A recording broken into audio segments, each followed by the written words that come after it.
apresentado hoje ao presidente da República a revisão do livro branco de defesa nacional.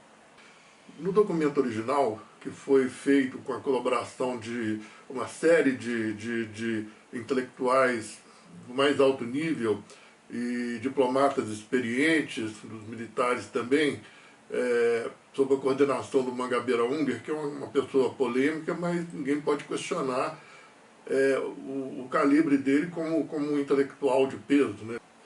E esse documento original, ele definia que a América do Sul deveria ser um terreno livre de armas, um terreno livre de militarização, um território de paz, e que o Brasil iria se empenhar para isso, e que todas as questões deveriam ser resolvidas em negociações e dentro do âmbito da Unasul, que estava sendo criado para isso.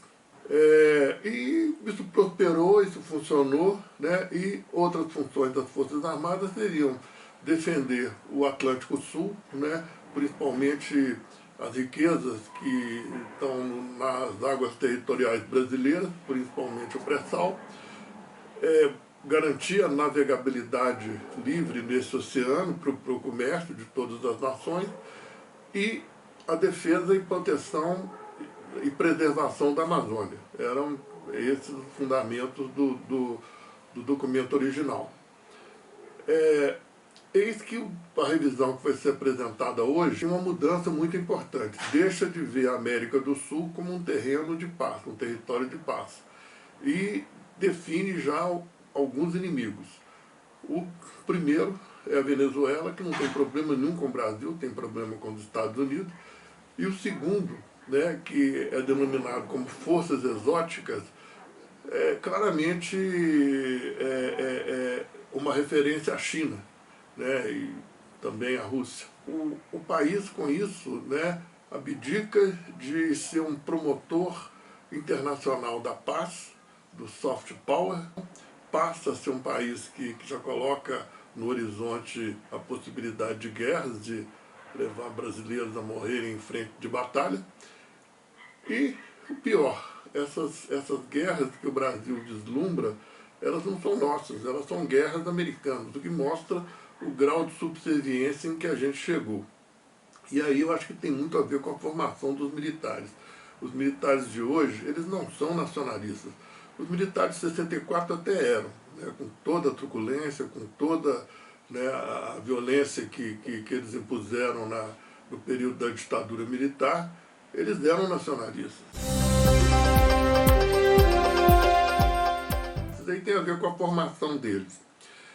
Os militares de 64 foram formados pela missão francesa que chegou no Brasil em 1922, depois da Primeira Guerra Mundial. O grande vencedor da Primeira Guerra Mundial foi a França, foi o exército francês. E, né, a França, o prestígio militar da França cresceu muito. Eram militares positivistas, os que vieram na missão francesa para o Brasil e passaram essa visão para os militares brasileiros. E com isso aí tinha um componente de nacionalismo muito grande, que gerou o tenentismo, gerou Prestes, gerou Vargas, gerou toda a história do Brasil, de romper com o Brasil feudal, que era na República Velha, né, para poder começar a avançar em direção ao país moderno. Essa missão francesa, ela formou os militares brasileiros até 1941, quando a França foi derrotada na Segunda Guerra Mundial. Ela passou a ser feita dentro de uma visão dos americanos da Escola das Américas, lá no Panamá. Esses militares formados pelos franceses chegaram a 64. O grande expoente dele foi o Geisel, que chegou a romper com os Estados Unidos, rompeu um acordo militar que tinha sido feito desde a Segunda Guerra, porque aquilo não atendia os interesses do Brasil.